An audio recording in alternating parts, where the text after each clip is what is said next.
முதல் முயற்சியிலேயே சாதித்த ஒரு முதல்வராக இன்றைக்கு விஜய் அவர்கள் அமர்ந்திருப்பது நிறைய பேர் இது டைஜஸ்ட் பண்ணிக்கிறதுக்கு கொஞ்சம் கஷ்டப்படுவாங்க. ஆனால் நம்ம முதல்லையே அவர் கட்சி ஆரம்பிக்கும் போதே தான் எடுத்த ஒரு முயற்சியில் நம்ம ஜெயிச்சே தீரணும்னு இறங்குறாரோ அவங்க ஜெயிச்சே தீர்றாங்க. மற்றவங்க என்னென்னலாம் பண்ணுவாங்கன்றதுலையும் தெரிஞ்சுக்கிட்டு அதுக்குண்டான வேகமாக திரையுலகத்தின் சப்போர்ட் எப்பவுமே உண்டு. மிகச்சிறந்த இயக்குனர், பாடலாசிரியர். உங்களுக்கு நானே நிறைய ஃபங்க்ஷனில் விதவிதமாக இன்ட்ரடக்ஷன் கொடுத்துருக்கேன் சார். 90s 80s கிட்ஸை இன்னும் இன்ஸ்பயர் பண்ணிட்டு இருக்கீங்க. அடுத்ததாக ஜென்சி ஆல்ஃபா வரைக்கும் வந்து இன்ஸ்பயர் பண்ணிட்டு இருக்கீங்க. இப்போ கூட வந்து பந்தியில் இலை போட்டு சாப்பிட்றப்ப லைட்டாக வந்து அல்பத்தனமாக இப்படி திறந்து பார்க்கக்கூடிய ஒரு பழக்கத்துலேருந்து எங்களால் 90s கிட்ஸ் எங்களால் மீண்டு வர முடியாத அளவிற்கு தாக்கத்தையும் ஏற்படுத்தியிருக்கிறீங்க. இந்த இடத்துல உங்களுடைய விஷஸ் வந்து எங்களுக்கு கண்டிப்பாக வேணும். இயக்குனர் ஆர்.வி. உதயகுமார் அவர்கள்.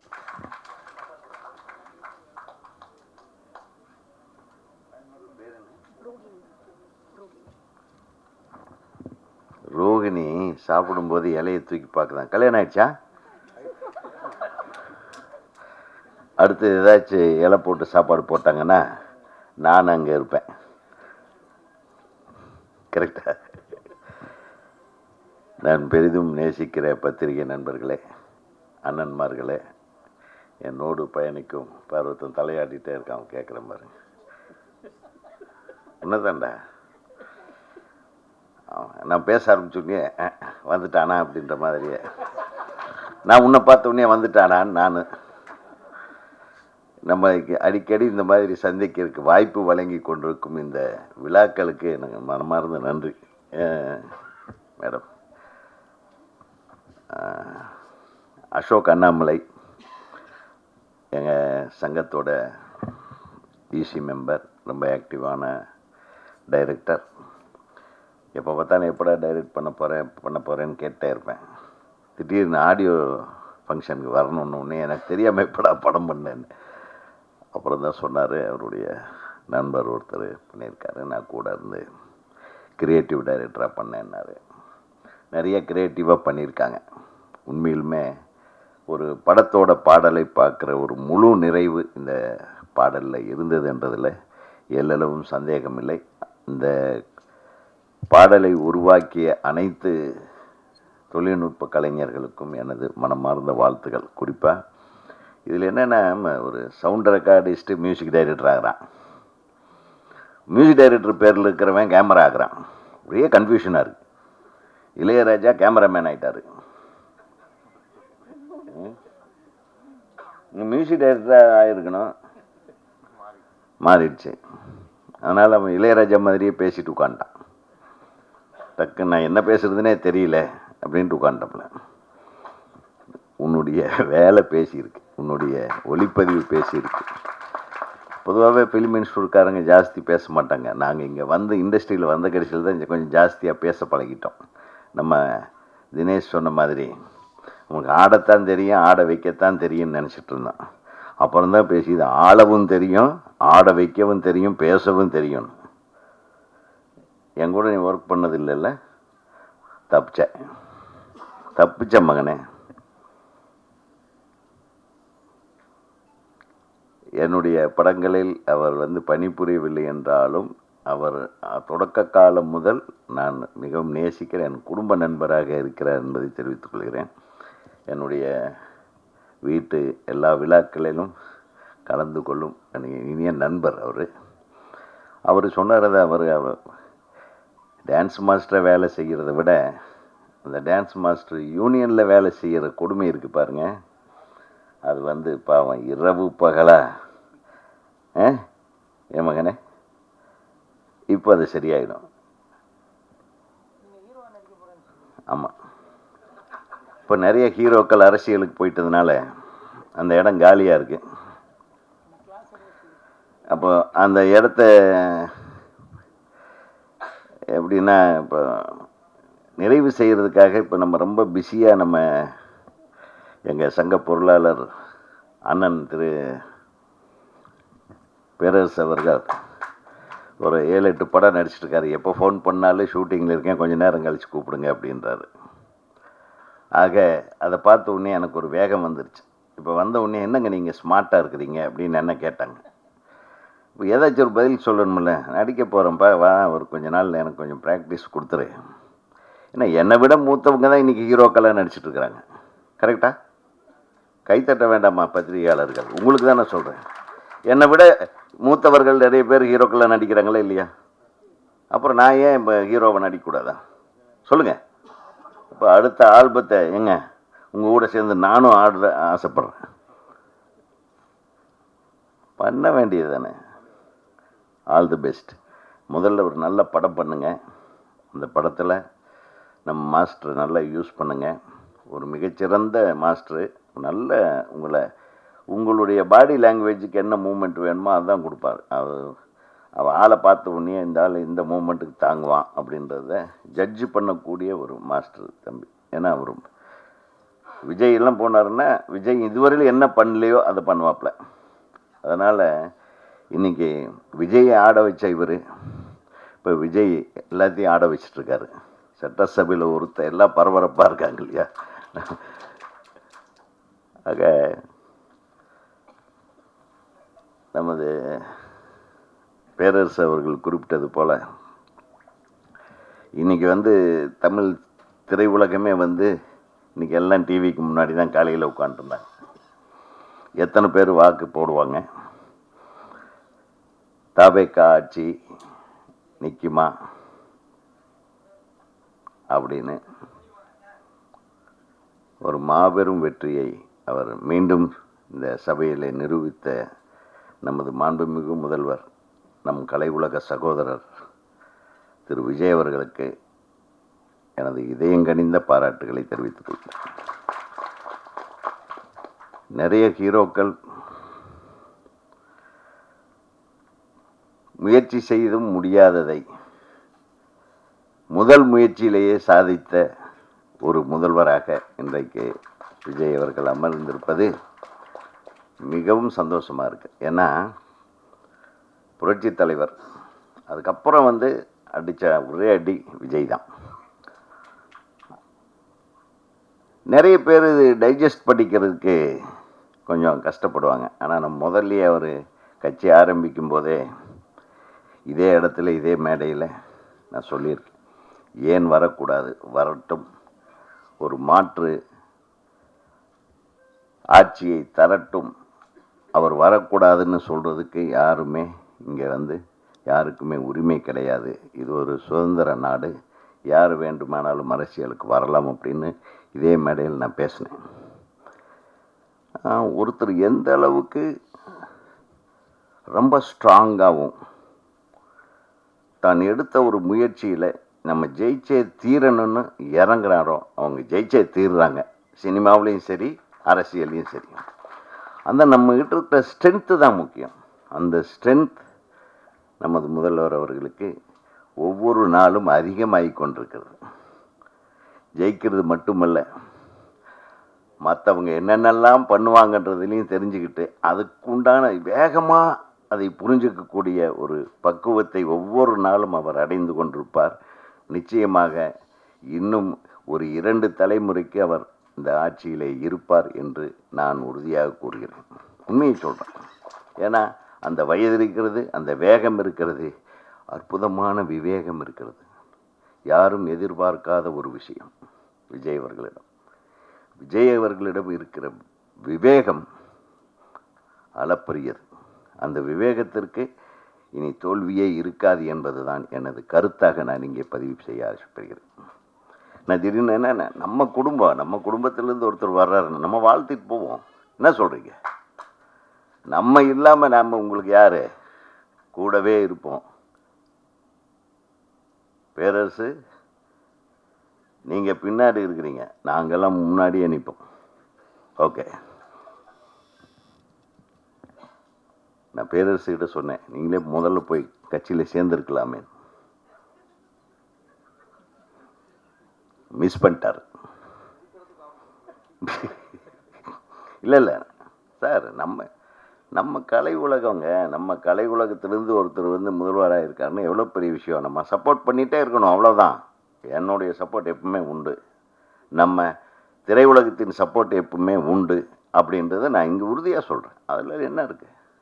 நிச்சயமாக நீங்கள் சொல்கிற மாதிரி அவார்டை டக்குன்னு அது ஒரு சில தவிர்க்க முடியாத காரணங்களால் ஒரு காலகட்டத்தில், ஏன்னா நான் அந்த அவார்டு கமிட்டியில் இருந்ததுனால சொல்கிறேன், தேக்கமடைந்து விட்டது. நீங்கள் சொன்னீங்களே, அது கொஞ்சம் தப்பாக சொல்லியிருக்கீங்க. இன்னொருத்தர் ஆட்சியில் இருக்கும்போது கூட அது தடைப்பட்டு ஒரு 3-4 ஆண்டுகள் நிறுத்தி வைக்க, அதுதான் முதல்ல நடந்தது. அது ஏதோ ஒரு பிரச்சனையினால் அந்த மாதிரி நிறுத்தி வைக்கப்பட்டது. அந்த நிறுத்தி வைக்கப்பட்டதுனுடைய தொடர்ச்சி நீட்சியாகத்தான் இது இருக்கிறதே தவிர வேணும்னே செய்யணும் பார்க்க முடியாது. ஒரு வருஷத்துக்கு ஒரு 30-40 படம் தான் பார்த்துடலாம். ஒரு வருஷத்துக்கு 3 படம், ஒரு 300 படத்தை பார்க்குறதுன்றது எப்படி? அது ஒவ்வொரு படத்தையும் பார்க்காம டிசைட் பண்ண முடியாது. அவார்டு இந்த விஷயங்கள் நிறைய இருக்குது. அதனால் நீங்கள் உங்களுடைய உணர்வு சரியானது தான். பட் அந்த விஷயம் அவ்வளவு சீக்கிரமாக அது முடிவெடுக்க முடியாது. எந்த கவர்மெண்ட் வந்தாலும் 10 வருஷத்து வேலையை ஒரே வருஷத்தில் செய்ய முடியாது. இப்போ கூட மத்திய அரசாங்கத்தில் கூட அந்த ஒன்று இருக்குது. அது ஒரு வருஷம் பின்தங்கி தான் இருக்குது. அது கொரோனா காலகட்டத்தில் நடந்த ஒரு விஷயம். ஸோ இந்த மாதிரி நிறைய விஷயங்கள் இருக்குது. பெருசு அவர் நான் எதுக்கு சொல்கிறேன்னா, அவருக்கு அது வேணுமுன்னே செய்கிறதில்ல. விஜய் சார் நம்மளுக்கு அவார்டு கொடுக்கறத விட தமிழக மக்களுக்குண்டான நலனை பாதுகாப்பதில் முதல்ல அவர் கவனம் செலுத்தட்டும். அதுக்கு தான் அவர் முன்னுரிமை கொடுப்பார். அதுக்கப்புறம் திரைப்படத்தை பார்த்துக்கலாம். திரைப்படத்தில் நம்ம அவர் போய் கேட்டு வாங்கிக்கலாம். அவர் எப்பவுமே திரைப்படத்துறைக்கு நிச்சயமாக உறுதுணையாக இருப்பார் என்று நீங்கள் சொன்னதை நானும் ஆமோதிக்கிறேன். இப்போது நம்ம நல்லா யோசனை பண்ணி பார்த்தோம்னா நிறைய படங்கள் எடுத்துக்கிட்டு இருந்தோம். எல்லாரும் வருவோம், எல்லாரும் படங்கள் பார்ப்போம். படத்தோட ஆடியோ ட்ரெய்லர் ரிலீஸ் கூட ரொம்ப நாள் ஆச்சு. நம்ம இப்போ போனால் போகுதுன்னு வாங்க ஐயா நீங்களாம் சும்மா இருக்கிறீங்களே அப்படின்ட்டு ஒரு சாங் ரிலீஸுக்கு கூப்பிட்ருக்காங்க இல்லையா? ஒரு பாடல் ஆல்பம் ரிலீஸ் அளவுக்கு வந்துருச்சு, குறைஞ்சிருச்சு. நான் சொல்ல வரேன் கரெக்டாக. நிறைய ஒவ்வொரு வாரத்துக்கு 2-3ன்னு நடந்துட்டு இருந்தது. திடீர்னு காணோம். இந்த கிட்டத்தட்ட ஒரு 2 மாதமாக நான் எந்த ஆடியோ ரிலீஸுக்கும் போகல. நீங்கள் ஏதாச்சும் போயிருக்கீங்களோன்னு தெரியல. நீங்களும் இல்லையா? ஐயோ பாவம், நம்மளை தான் கூப்பிடலன்னு பார்த்தா உங்களையே கூப்பிடாம விட்டாங்க போட்டு. அப்படின்னா எவ்வளவு மோசமாக இருக்குது பாருங்கள் திரையுலகம். அதான் தெலுங்கு இண்டஸ்ட்ரி நல்லா இருக்குது சார். மலையாள இண்டஸ்ட்ரி சூப்பராக இருக்குது. கன்னடா இப்போ நம்பர் 1 பொசிஷனுக்கு போயிட்டுருக்கு. இருக்கிற படங்களும் பிரம்மாண்டம். அது ஓடக்கூடிய பிரம்மாண்டங்கள். இங்கே ஓடாத பிரம்மாண்டங்களை எடுத்து இருக்கிற படங்களையும் இருக்கிற தியேட்டரையும் இருக்கிற மக்களுடைய உணர்வுகளையும் டோட்டலாக காலி பண்ணிட்டாங்க. ஒரு நல்ல கண்டென்ட் எடுத்து அளவான செலவில் சிறந்த படங்களை கொடுக்கும் இயக்குனர்கள் குறைவாயிட்டாங்க. அந்த நல்ல இயக்குனர்களை பயன்படுத்தும் தயாரிப்பாளர்களும் குறைந்து விட்டார்கள். நல்ல இயக்குனர்களை தேர்ந்தெடுக்கிற பெரிய நடிகர்களும் இல்லை. இதுதான் இந்த 3 விஷயம்தான். இந்த 3 விஷயத்தையும் சரி பண்ணால் நம்மளும் பிஸியாக இருக்கலாம், நீங்களும் பிஸியாக இருக்கலாம், ஜனங்களும் பிஸியாக படம் பார்ப்பாங்க. தியேட்டரெல்லாம் அருமையாக இருக்குது. தியேட்டர்லேயும் எல்லாமே விற்கிறாங்க, எல்லாமே சாப்பிட்லாம். காசு கூட செலவு பண்ணி சாப்பிட ரெடியாக இருக்காங்க. போய் பார்த்தா உட்காந்து பார்த்தா ஒர்த்தாக இருக்கிற படம் எடுக்கிறோமா அப்படின்றது கொஞ்சம் சிந்திக்கணும். ஒர்த்தாக இருந்தால் அது நிச்சயமாக கொண்டாடுவாங்க. அந்த மாதிரி கொண்டாடி கொண்டிருக்கிறார்கள் ஆந்திராவிலும் கர்நாடகத்திலும் கேரளாவிலும். கேரளாவில் இன்னும் அதே மாதிரி தாங்க. சிம்பிளாக ஒரு 25 நாளில் படம் எடுத்து எல்லா நடிகர்களையும் ஒரே இடத்துல கொண்டு போய் டம்ப் பண்ணிடுறாங்க. இரவு பகல்னு பார்க்காம எப்போ கூப்பிட்டாலும் ரூம்லேருந்து நடிச்சுட்டு போகணும். அவன் சீக்கிரம் பட்ஜெட்டுக்குள்ளே படத்தை முடிச்சிடறாங்க. எவ்வளவு ஈஸியாக ஒரு டைரக்டருக்கு. எல்லா நடிகர்களும் சரி அவரை ஒரு 2 மணி நேரம் தூங்கட்டும், சரி இன்றைக்கி தூங்கிட்டு வரணும், 2 நாள் நீங்கள் இந்த ரூம்லேயே இருங்கன்றாங்க. வேறு ஆளை வச்சு எடுத்துக்கணும். அப்புறம் 2வது நாள் நான் மிட் நைட்டில் எழுப்பி வா நீங்கள் இந்த சீனில் நடிக்கணும். பார்த்தா ஒரு நம்ம ஊரில் ஒரு 200 நாள் எடுக்கிற படத்தை அவங்க 25 நாள் எடுத்துடுறாங்க. அதனால தான் அவங்க தப்பிக்கிறாங்க. ஸோ இதையெல்லாம் நம்ம கற்றுக்கணும். எல்லாரும் ஒற்றுமையாக இருந்து இந்த திரையுலகத்தை காக்கும் முயற்சியில் ஒட்டுமொத்த தமிழக நடிகர்களும் தமிழ்நாட்டு நடிகர்களும் இயக்குனர்களும் தயாரிப்பாளர்கள் எல்லாம் ஒன்று சேர்ந்து உட்கார்ந்து வேலை செஞ்சாங்கன்னா, நான் கிரியேஷனில் இப்பவும் சொல்கிறேன், உலக அளவில் நம்ம கிரியேட் பண்ணுற தமிழர்கள் கிரியேட் பண்ணக்கூடிய கிரியேட்டிவிட்டி வேறு எங்கேயுமே கிடையாது. அதிலிருந்து தான் எல்லாருமே வளர்ந்தாங்க. ஒரு காலத்தில் நான் தான் சொன்னேன், இப்போ கூட ஆந்திராவில் போகும்போது ஒரு காலத்தில் தமிழ் படங்களை தூக்கிட்டு போய் நம்ம படம் ரிலீஸ் ஆச்சுன்னாவே ஹைதராபாத்திலிருந்து வந்துடுவாங்க ஒரு 10 பேர் அந்த படத்தை பார்க்கறக்கு. நம்ம ஆளுக்கு பார்க்குறாங்களோ இல்லையோ, நம்ம ப்ரொடியூசருக்கு கூட பார்க்க மாட்டாங்க. ஆந்திராவிலேருந்து ப்ரொடியூசர் வந்து பார்த்து, பாகுந்தியா சப்ஜெக்ட் அடுகண்டி அப்படின்னு டப்புன்னு பார்த்தா என்னுடைய உரிமை கீதம் ரிலீஸ் ஆகி 3வது நாளே என் வீட்டுக்கு வந்து உட்காந்துட்டாங்க. அந்த ரைட்ஸ் வேணும்னு உதாரணத்துக்கு சொல்கிறேன். அப்படி வந்து நம்ம கிரியேட்டிவிட்டி மற்றவர்களை அட்ராக்ட் பண்ணுற அளவுக்கு இருந்த கிரியேட்டிவிட்டி எல்லாம் இப்போ போயிடுச்சு. எங்கே போச்சு? கிரியேட் பண்ண முடியல. ஏன்னா ஒரு பெரிய நடிகர் வர்றாரு, அவருக்கு தகுந்த மாதிரி தான் கதை கேட்குறாரு. நான் ஒரு நல்ல கதை வச்சுருக்கேன்னா அதை கேட்கவே மாட்டாங்க. ஆக இது மாற வேண்டும். இது மாறினால் நம் தமிழ் திரையுலகத்தினுடைய எழுச்சி மீண்டும் வரும். அதை நோக்கி நம்ம பயணிப்போம். அதுவரையிலும் இந்த மாதிரி அருமையான பாடல்களை நீங்கள் நிச்சயமாக உங்களுடைய பாடலுக்கு இதை வச்ச ஒரு கதையை பண்ணலாம். அந்த கதைக்குள்ளேயே இந்த பாடல் வர்ற மாதிரி நீங்கள் செய்ய முடியும்.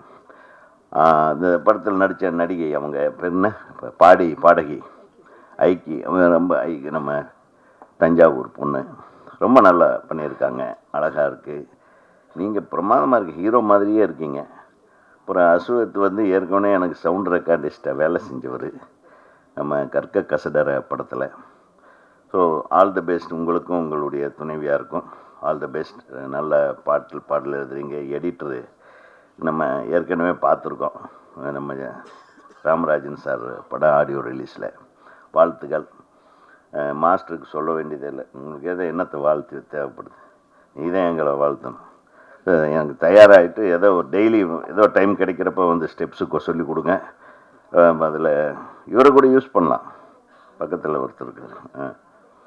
ஸோ எல்லாமே விஜயை இயக்குனர்களாக இருக்கிறாங்க. பயமாக இருக்குது. ஆகவே இந்த ஆல்பத்து பேர் என்ன? ஆமாம், சைலண்ட் இன்ஃப்ளூயன்சர். கரெக்ட் தான். நீங்கள் சைலண்ட்டாக இன்ஃப்ளூயன்ஸ் பண்ணுறீங்க. உங்கள் பிரதர் தான் ப்ரொடியூசரா? அப்பாவா? நீங்களே ப்ரொடியூசர். வாழ்த்துக்கள். மிகப்பெரிய வெற்றி. டைரக்டர் வந்து என்னுடைய தம்பி, அவர் திரைப்படக் கல்லூரி இயக்குனர். அவரை வச்சு படம் பண்ணுங்க, எல்லாம் மிரட்டிடுவாங்க. அவரையும் இளையராஜா காம்பினேஷன் போட்டு மீண்டும் அஸ்வத்தை ஒரு இளையராஜா காம்பினேஷன். இந்த இளையராஜாவை சொல்கிறேன், அவர்கள். ஆமாம், அவன் இசையமைப்பாளர் அஸ்வத்தை வச்சு நீங்கள் ஒரு படத்தை மிக கூடிய விரைவில் தயாரிக்க வேண்டும். அந்த தயாரிப்பில் நாங்களும் ஏதாச்சும் கொசுறு வேஷத்தில் நடிக்கிறோம். இப்போ 2 பேர் இருக்கிறோம், லாரல் ஹாடி மாதிரி. யார்? நான், பேரரசு. கொசுருக்கு இன்னும் 2 பேர் இருக்காங்க. அதை அவங்களையும் கூப்பிட்டுக்கலாம். இல்லை, அவங்க படம் டைரக்ட் பண்ணிட்டு, ஏன்னா நாங்கள் அவங்கள டார்ச்சர் பண்ண வேண்டியது. ஸோ மிகப்பெரிய ஒரு வெற்றி ஆல்பமாக இது வெளிவர வேண்டும். அனைத்து தொழில்நுட்ப கலைஞர்களுக்கும் இந்த விழாவை அழகாக வர்ணித்து வழங்கி கொண்டிருக்கும் அன்பு சகோதரிக்கும் அனைவருக்கும், என்னுடைய இசி மெம்பர் திரு அசோக் அண்ணாமலை கிரியேட்டிவ் டைரக்டர் அவர்களுக்கும் எனது வாழ்த்துக்களை சொல்லி விடைபெறுகிறேன். நன்றி. சாரே ஒரு நிமிஷம் சைலண்ட் இன்ஃப்ளூயன்சர் ஆகிட்டார். நான் அடுத்த கட்டத்தில் வந்து நடிக்கிறதுலாம் ரொம்ப பிஸியாக இருக்கணும் அப்படின்னு சொல்லிட்டு